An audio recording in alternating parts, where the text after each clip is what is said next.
जय श्री कृष्णा। राधे राधे। आपको और आपके पूरे परिवार पर भगवान विष्णु की कृपा सदा बनी रहे। आज की इस वीडियो में हम सुनेंगे पीपल और आंकड़े को सींचने की कहानी।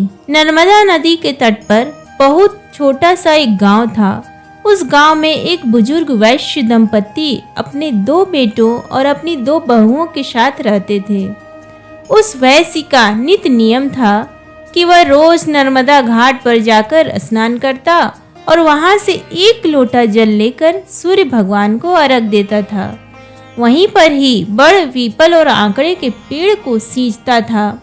एक बार की बात है, वैशाख मास लगने वाला था तो वैश्य ने अपनी पत्नी से कहा, हे भाग्यवान, मेरी तबीयत कुछ ठीक नहीं है।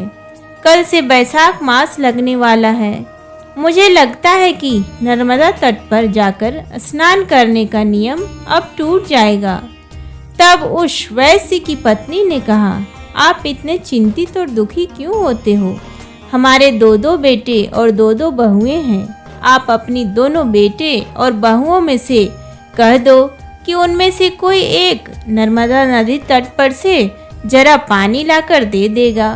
तो वैश्य बोला कि भगवान, इस बार मन करता है कि हम दोनों जोड़े वैशाख स्नान करें। यह बात सुनकर वैश्य की पत्नी बोली, आपने तो मेरे मन की बात कह दी है। हम दोनों जरूर एक साथ वैशाख स्नान जोड़े से ही करेंगे। तब वैश्य दंपत्ति ने अपने दोनों बेटे और बहू को अपने पास बुलाया और अपने बेटे और बहुओं को अपने मन की बात कही। तो वैश्य का बड़ा बेटा बोला कि बाबूजी, आपको तो पता ही है, मैं नौकरी के लिए दूसरे शहर में आना जाना पड़ता है, तो मुझे तो सुबह 5 बजे ही निकलना होता है, तो मैं आपका यह काम नहीं कर पाऊंगा। अब वैश्य ने अपनी बड़ी बहू से पूछा। तब बड़ी बहू कहने लगी कि बाबूजी, मुझे भी इनका सुबह सुबह टिफिन तैयार करना होता है, तो मैं नर्मदा नदी से जरा लाकर नहीं दे पाऊंगी, क्योंकि 1-2 दिन की बात होती तो मैं निभा लेती, लेकिन पूरे वैशाख मास में यह नियम नहीं निभा पाऊंगी।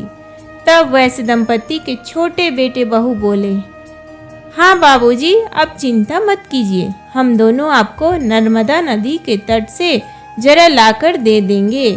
आप दोनों वैशाख मास का स्नान करें। ऐसा कहकर दोनों बेटे बहू अपने कमरे में चले गए। इसके बाद वैश्य का छोटा बेटा अपनी पत्नी से बोला, सुशीला, मेरे मन में एक विचार आया है कि जब हम दोनों नर्मदा नदी तट पर एक जरा पानी का माँ और बाबूजी के लिए लाएंगे, तो क्यों ना हम दोनों भी वैशाख का स्नान करें। अब उसकी पत्नी ने कहा, यह बात तो आपने बहुत ही अच्छी कही, हम दोनों ही वैशाख स्नान करेंगे। तब उन दोनों ने यह बात जाकर माँ बाबूजी से कही कि माँ बाबूजी, हमारे मन में एक बात आई है कि हम दोनों भी आपके साथ वैशाख स्नान करेंगे। यह बात सुनकर वैश्य दंपत्ति बहुत ही प्रसन्न हो गए। दूसरे दिन वैश्य का छोटा बेटा और छोटे बहू नर्मदा नदी पर पहुंच गई। वैश्य के छोटे पुत्र ने मर्दाना घाट पर स्नान किया तो उसकी पत्नी सुशीला ने जनाना घाट पर स्नान किया। स्नान करने के बाद दोनों ही एक जरा पानी का लाकर अपने माता पिता को दे दिया। तब वैश्य दंपति ने चरों में से पहले 1 लोटा जल निकाल कर रख लिया और बाकी बचे हुए जल से स्नान किया। फिर लोटे के जल से सूर्य भगवान को अर्घ दिया।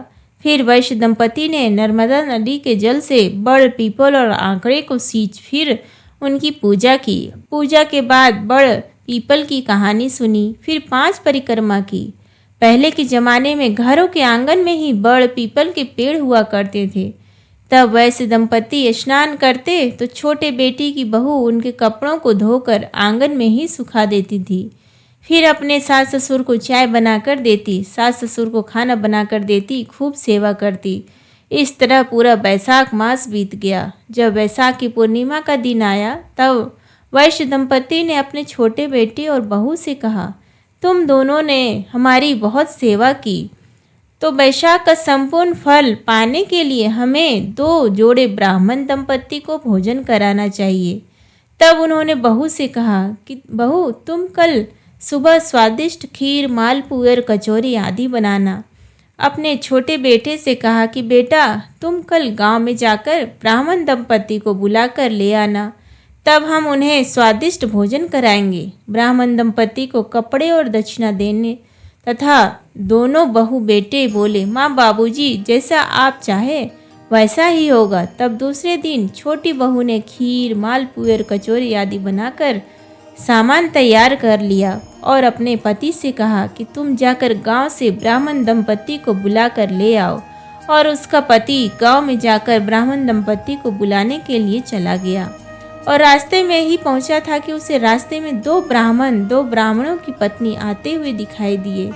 तब उसने सोचा यह कोई तीर्थ यात्रा पर जा रहे हैं, लगता है गांव के तो नहीं है, फिर भी इनको घर ले जाकर भोजन कराऊं। तब उसने उनके पास जाकर उनको प्रणाम किया और कहने लगे, आज तो बैशाखी पूर्णिमा है और मेरे माता पिता पूरे बैशाख स्नान किया है और वे ब्राह्मण जोड़ा को जमाना चाहते हैं। कृपा कर आप मेरे साथ मेरे घर भोजन करने के लिए चले।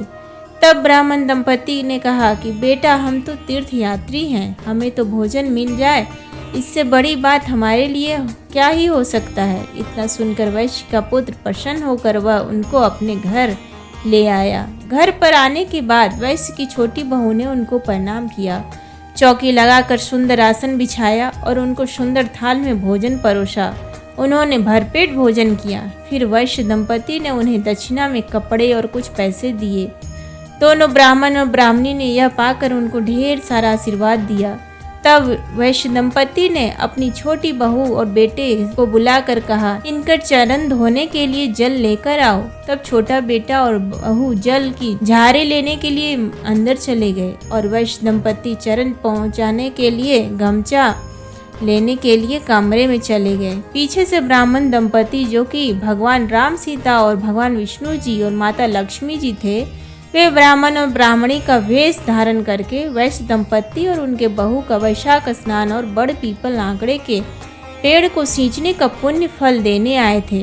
थोड़ी देर बाद वह अंतर्ध्यान हो गए। थोड़ी देर बाद वैश्य दंपति और उनका बेटा बहू चौके पर आए। उनको वहां पर कोई दिखाई नहीं दिया। उनको देखकर बहुत ही आश्चर्य हुआ कि उनकी रसोई में ईंधन की ढेरियां लगी हुई है। जैसे ही वैश्य दंपति चौकी हटाई तो उन्हें और भी आश्चर्य होने लगा। जहाँ पर राम भगवान और सीता माता बैठे हुए थे, वहाँ पर भगवान राम के चिन्ह और धनुष अंकित थे। जहाँ माता सीता थी, सोने से भरी हुई थैली पड़ी मिली।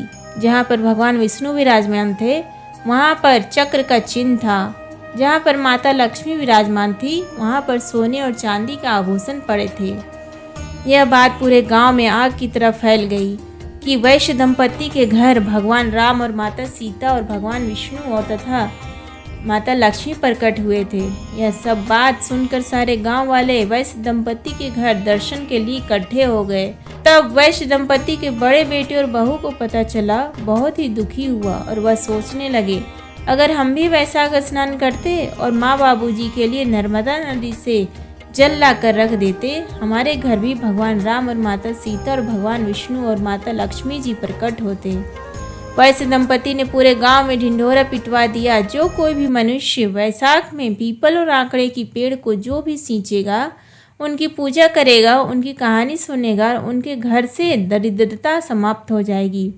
घर में अन्न धन के भंडार भर जाएंगे और घर में हमेशा सुखम विधि बनी रहेगी। पीपल में सभी देवी देवताओं का वास होता है। इसकी पूजा करने से कई तरह के लाभ होते हैं। अपने पूरे वैशाख में बड़ पीपल और आंकड़े की पूजा कर लो और इसकी कथा कहानी सुन लो तो आपके घर में किसी चीज़ की कोई कमी नहीं रहेगी। पीपल के वृक्ष में भगवान विष्णु और माता लक्ष्मी का भी वास होता है, इसलिए पीपल की पूजा करने से न केवल पुण्य की प्राप्ति होती है बल्कि पितरों का भी आशीर्वाद मिलता है।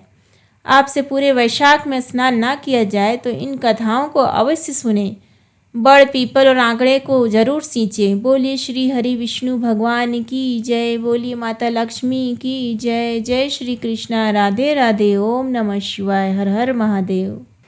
आशा है कि आपको आज का ये वीडियो पसंद आया, तो प्लीज़ वीडियो को लाइक और शेयर करें और चैनल को सब्सक्राइब करें। धन्यवाद।